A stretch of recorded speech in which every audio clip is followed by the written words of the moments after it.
This is the last stop for the Scotland cricket team. Hobart, Tasmania, home for the last few days of what's been a very long tour. Keeping them going for weeks on end is a tough job, and it's the responsibility of the backroom staff, led with enthusiasm by this man. I know she said it's alright. You can make it up next time. This is no ordinary pub singer though.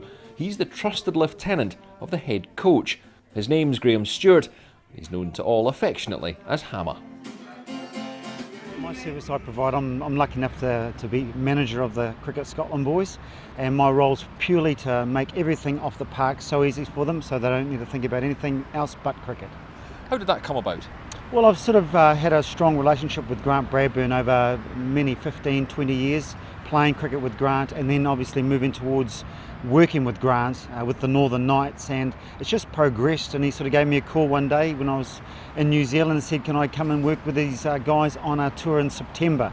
So this is my second experience with the Cricket Scotland boys, and it's been awesome.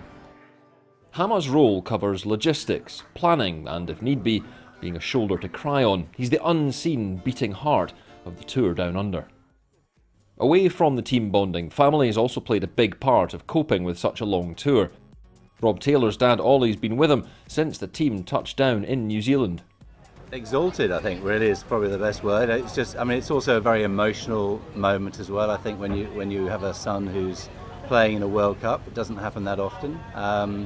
And I think we've seen Rob's grow with his cricket over the years, since about when he was 4 years old, when we sort of thought then, oh, maybe he has got something.